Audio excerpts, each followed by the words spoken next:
जो आरएसएस का हेडक्वार्टर घेराव किया गया था, आपको क्या लगता है कि ये घेराव कामयाब हुआ है, सक्सेसफुली हुआ?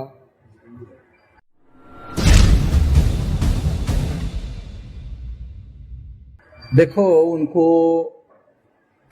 एक चेतावनी देना था कि आप लोग संविधान के विरोध में काम कर रहे हो, तो इसको बर्दाश्त नहीं किया जाएगा। तो हेडक्वार्टर को छोड़कर भाग जाना क्या इस बात का सबूत नहीं कि जो चेतावनी देने का हमारा मकसद था वो पूरा हो गया? मारकाट तो करना नहीं था। हम लोगों को एक उनको मैसेज देना था कि तुम जो संविधान के विरोध में काम कर रहे हो वो तुम्हारी बदमाशी हमें समझ में आ गई है और हम ये बर्दाश्त करने वाले नहीं है। ये अभी तो चेतावनी दे के छोड़ रहे, आगे क्या करने वाला है? आगे तो 2030 तक तैयारी कर रहे। हमारे आजादी की हम लोग तैयारी कर रहे हैं, गुलाम बना के रखने नहीं लेकिन आपको क्या लगता है आप गुलाम हैं आजादी की तैयारी जो कर रहे हैं? वामन मेश्राम को तो गुलाम बना के रखना संभव नहीं है ना। मगर वामन मेश्राम का मतलब ये थोड़ी है कि सारी प्रजा, मेरी जो प्रजा है, मेरे जो एमएलए है, मेरे जाति बिरादरी के जो एमएलए है, एमपी है, उनको पार्लियामेंट में बोलने नहीं दिया था भाई। SC ST के 131 मेंबर पार्लियामेंट है, उनको पार्लियामेंट में बोलने नहीं दिया जाता। बोलने की आजादी ना होना गुलामी का सबूत है। अरे आम आदमी की तो दूर की बात है, इलेक्टेड एमएलए और एमपी को बोलने नहीं दिया जाता। 131 member parliament schedule caste schedule type के हर 5 साल में चुनकर जाते हैं और 1000 से ज्यादा एमएलए जो है रिजर्व सीट पर विधानसभा में चुनकर जाते हैं। जब इतने ज्यादा लोग चुनकर जाते हैं तो कभी हमारे एमएलए एमपी को बोलते हुए देखा? कभी अखबार में उसका कोई बयान छप के आया? नहीं सर, आप आरएसएस के इतना अगेंस्ट क्यों हैं? वजह क्या है? क्या वजूहात की बिना पर? अखबार वाले में वो लोग कहते हैं हम राष्ट्रवादी है, आरएसएस वाले राष्ट्रवादी है। जिनका डीएनए विदेशी है, अंग्रेज का भी डीएनए विदेशी था, तो इन्हीं ब्राह्मणों ने अंग्रेजों को कहा कि तुम विदेशी हो इसलिए तुमको देश पर राज करने का अधिकार नहीं है। तो डीएनए कहता है ब्राह्मण भी विदेशी है, तो उसी सिद्धांत के अनुसार जो ब्राह्मणों ने अंग्रेजों के लिए लागू किया था, उसी सिद्धांत के अनुसार अगर विदेशियों को भारत पर राज करने का अधिकार नहीं है, डीएनए कहता है ब्राह्मण विदेशी है, तो ब्राह्मण को भारत पर राज करने का अधिकार किस आधार पर? भाजपा किसने बनाई? आरएसएस ने। आरएसएस किसने बनाया? ब्राह्मणों ने। नरेंद्र मोदी तो आरएसएस का नॉमिनेटेड प्राइम मिनिस्टर है, तो राज तो वास्तविक आरएसएस का है। आरएसएस का मतलब ब्राह्मणों का है। क्यों मानेंगे हम? ये सिद्धांत की बात है। आरएसएस के जो ब्राह्मण हैं उनकी खेती, वामन मेश्राम की खेती लगी है क्या? मेरे ढोर डंगर उनके खेती में जाके चल रहे, उनके ढोर डंगर मेरे खेती में आके चल रहे। इसकी वजह से वामन मेश्राम का और मोहन भागवत का झगड़ा चल रहा है। ऐसा कोई झगड़ा है? मोहन भागवत के पास भी खेती नहीं है, वामन मेश्राम के पास भी कोई खेती नहीं है।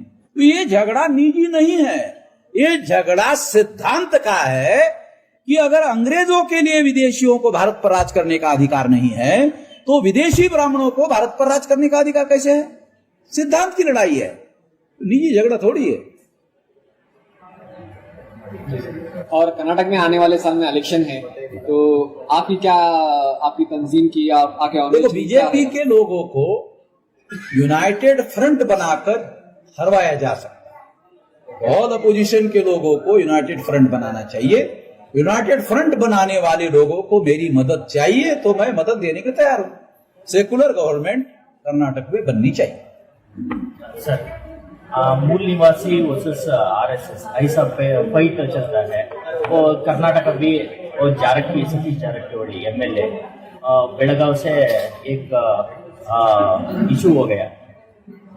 तुम भी नेशनल लेवल पे भी ऐसा इशू होता है। सो जारकिहोली वो स्टेटमेंट वो मनुवादी बहुत लोग ऑब्जेक्शन करता है, मोदी का नहीं ऑब्जेक्शन करता है, ऐसे कंट्रोवर्सी बोलते हैं क्या? जारकिहोली जो है वो गलत जगह पर है।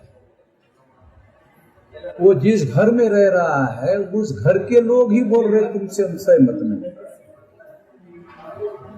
मनुवादी बाहर के लोग तो दूर है। डीके शिव कुमार ही बोल रहा है कि तुमसे सहमत नहीं, फिर भी वो कांग्रेस में बना हुआ है। उसको अगर थोड़ी इज्जत है जारकिहोली को तो इस्तीफा दे, आ जाए मेरे साथ मिलकर लड़। क्योंकि कांग्रेस में रहकर उसने बयान दिया और कांग्रेस वाले उसकी बात नहीं मान रहे। अभी मेरे पास सबूत है, उसको चाहिए तो मेरे से ले लेना। दयानंद सरस्वती है ना ब्राह्मण, गुजरात का टंकारा गांव, उसने लिख कर कि ये हिंदू तो मुसलमान की दीवी गाली। लिख के रखा, मेरे पास किताब है दयानंद सरस्वती का। हाँ, किताब है मेरे पास। अभी का बहुत मुस्लिम्स इन कर्नाटक में कांग्रेस के साथ चलता है और बीजेपी को वोट डाल दिया। लास्ट एमपी इलेक्शन में, वही इलेक्शन में वो कैंडिडेट हमारा है ऐसे बोलता है। बीजेपी कैंडिडेट को ये हमारा कैंडिडेट है ऐसे बोलता है। उन लोगों को कैसे क्या बोलना चाहिए? अब वो मुस्लिम लोग अपना फैसला बनाकर ऐसा कर रहे हैं। अगर वो गलत काम कर रहे हैं तो ये सवाल भी उनको ही पूछना चाहिए, मेरे को भी पूछो। वो गलती कर रहे हैं, सवाल मेरे को पूछ रहे हैं। मैंने कौन सी गलती की जो सवाल पूछ रहे हो मेरे को? सीएम इब्राहिम, ये मुस्लिम लीडर, वो बोलता है हम भी वो जारकिहोली, वो मुस्लिम लीडर कर्नाटक में वो ये पुराना लीडर माइनॉरिटी बिल लेके आ गया। वो पावर जाने लेने के वो जेडीएस गया। वो बोलता है जारकिहोली गलत बोलता है। सीएम इब्राहिम एक मुस्लिम लीडर, माइनॉरिटी लीडर है, बोलता है जारकिहोली गलत। तो उसको मालूम है मुसलमानों के वोटों से वो चुनकर नहीं आ सकता, तो दूसरे लोगों के वोट लेना पड़ेगा। दूसरे लोगों को नाराज करना ठीक नहीं रहेगा, इसलिए सीएम इब्राहिम ऐसा बोल रहा है। सर आप मजबूरी है। सर आप केजरीवाल के ताल्लुक से क्या बोलेंगे? केजरीवाल की पॉलिटिक्स जो है एक हिंदुत्व की तरफ जा रही है। केजरीवाल बोल रहा है कि लक्ष्मी का चित्र जो है रुपए पर छापना चाहिए, गांधी जी का हटाना चाहिए है? तो आपको क्या लगता है? तो आरएसएस के लोग, बीजेपी के लोग, विश्व हिंदू परिषद से केजरीवाल अलग कैसे? वही थैले का चट्टा बट्टा है? उसका और उसका क्या अलग है? एक जैसी बोली बोल रहा है, अलग अलग है तो बोली लगती नहीं है। आपको अच्छा, वो क्या कहता है कि मैं भ्रष्टाचारी नहीं हूं, मैं ईमानदार हूं। केवल ईमानदार होने से थोड़ी देश चलेगा। आइडियोलॉजिकल पॉलिसी चाहिए, एक आइडियोलॉजी चाहिए, एक पॉलिसी चाहिए। जहां तक आइडियोलॉजी और पॉलिसी का सवाल है, बीजेपी से उसकी आइडियोलॉजी अलग कैसे? हमें तो नहीं लगता उसकी आइडियोलॉजी बीजेपी आरएसएस से अलग है। बल्कि बहुत सारे बीजेपी आरएसएस के लोग कहते हैं केजरीवाल अच्छा आदमी है। हमें समझ नहीं आता साला आरएसएस के लोग उसकी प्रशंसा कर रहे हैं। अब आरएसएस के लोग केजरीवाल की प्रशंसा कर रहे हैं तो फिर तो कुछ तो मामला हो, कुछ गड़बड़ वाला मामला है। तो सोचने वाली बात है।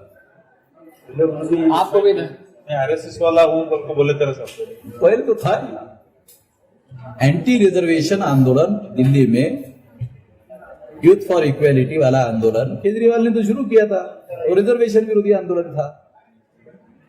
पता है दिल्ली में यूथ फॉर इक्वेलिटी नाम का संगठन बनाकर केजरीवाल ने आंदोलन किया था, वो रिजर्वेशन विरोधी आंदोलन था।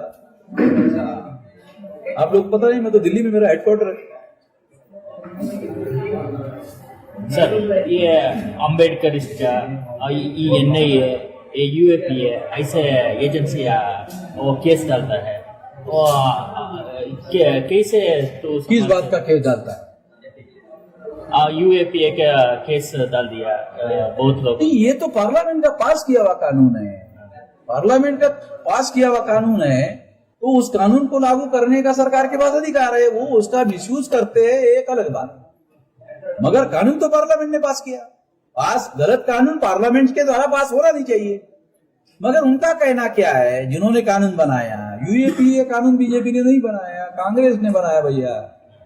सर ये उनका क्या कहना है? उनका कहना है देश में आतंकवाद बढ़ रहा है, उसको रोकने के लिए कानून है। अब आतंकवाद के नाम पर किसी को भी ईमानदार को पकड़ लेते, ज्यादातर मुसलमान को पकड़ते, मुसलमानों के नौजवानों को पकड़ते। वो मुसलमानों के नौजवान आतंकवादी आंदोलन में शामिल भी नहीं होते, फिर भी पकड़ते।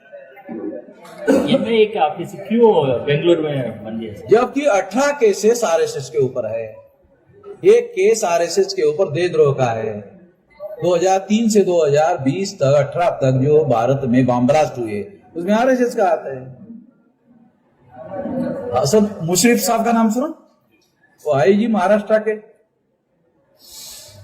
3000 पेजेस का डॉक्यूमेंट्री एविडेंस है आरएसएस के विरुद्ध, 3000 पेज का। और आरएसएस पर देशद्रोह का एक मुकदमा भी चल रहा है।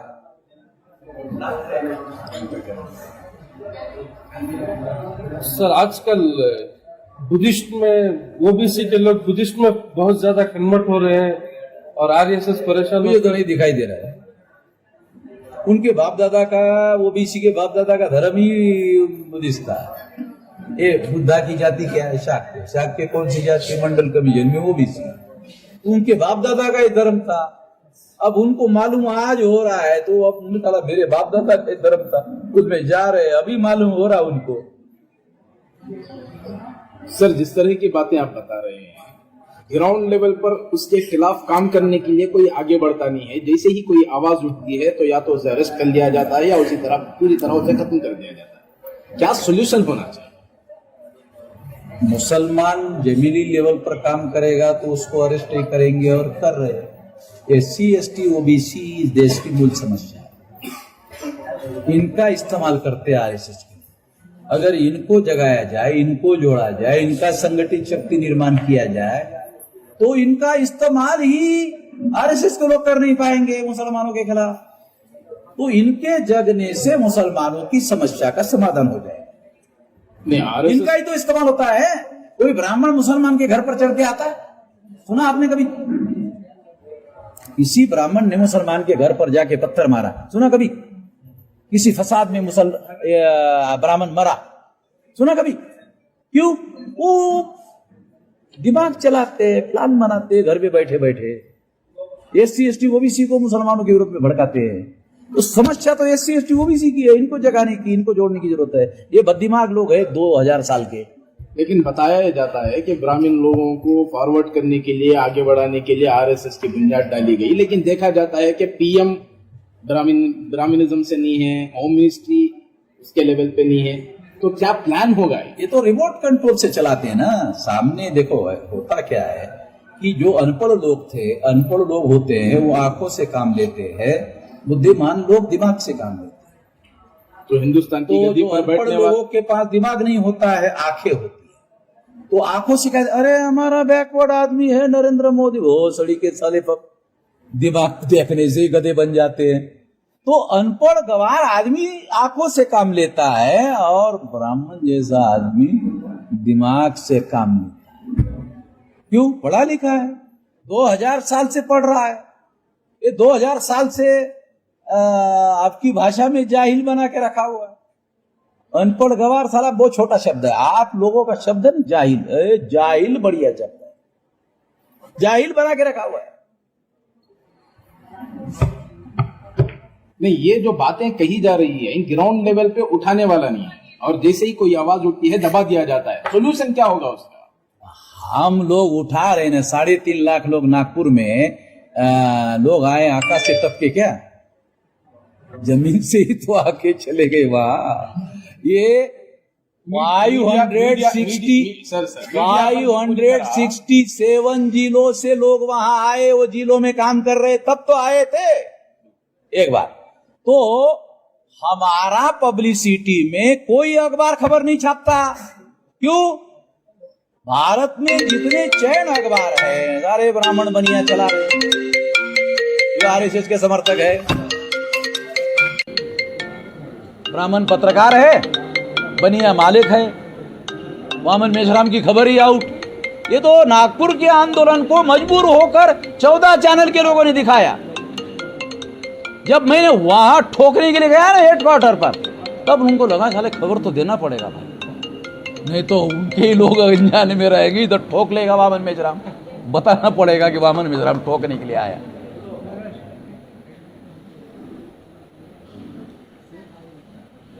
सर आपको धमकाया जाता है, आपके कार्यकर्ताओं को धमकाया जाता है, और कई मरतबा सुनने आता है कि बामसेफ को बैन कर दिया जाएगा। क्या आपको लगता है कि ऑर्गेनाइजेशन बैन होगी? बामसेफ को बैन करने से ज़्यादा फायदा होगा। वामन मेश्राम का दिमाग आम्बेडकर के दिमाग से चलता है। पीएफआई थोड़ी है बामसेफ, हैं? बामसेफ पीएफआई नहीं है। क्यों? क्योंकि बामसेफ मुसलमानों का संगठन नहीं है। जिन लोगों के भरोसे पर बीजेपी दिल्ली में आती है ना, उन्हीं लोगों का संगठन है। अगर वो लोग जाग गए तो उनको ही ठिकाने लगा सकते हैं। तो इसका सबूत है 3-3.5 लाख लोग नागपुर में गए। आकाश से आए क्या? वही तो लोग हैं। यही तो SC ST OBC के लोगों ने दिल्ली में पहुंचाया बीजेपी को। इनके ही विरोध में फतवा दे देंगे तो बंदोबस्त गांव में कौन करेंगे? यही तो लोग करेंगे। अरे एक गांव में एक ब्राह्मण का घर होता है मौलाना। पता है, मैं तो गाँव देहात का आदमी हूँ ना। एक गांव में एक ही घर होता है, रहेगा हमारी मर्जी पे, साले हमारा पैसे से तो चलता है उसका घर। SC ST OBC का धर्म कार्य करता है तो ब्राह्मण का चूल्हा जलता है। तो नागपुर में जो तहरीक उठी थी आपकी, क्या इसे आगे बढ़ाएंगे, कैसे करेंगे? अभी समझा है नहीं कि ये 6 लाख गांव में 2030 तक पहुंच जाएगा। ये हमारा संकल्प है। क्या है सर फ्यूचर प्लान? हाँ? ये संकल्प है कि 2030 तक 6 लाख गांव का संगठन बन जाएगा। और कैसे बनेगा? मुसलमान साथ दे तो भी बनेगा, नहीं साथ दे तो भी बनेगा। क्योंकि मूल संगठन बनाना है SC ST OBC का। ये इनको गधा बनाया हुआ है। SC ST OBC ब्राह्मण ने इनको गधा बनाया। इनका ही दिमाग ठीक करना है। इनका दिमाग ठीक हो गया, मुसलमान तो पहले से जगे हुए हैं। मुसलमान तो पॉलिटिकली कॉन्शियस लोग हैं। मुसलमानों को जगाने की जरूरत नहीं, वो जगे हुए ही है। समस्या SC ST OBC के जाहिल होने की है, इनको जगाने का मामला है।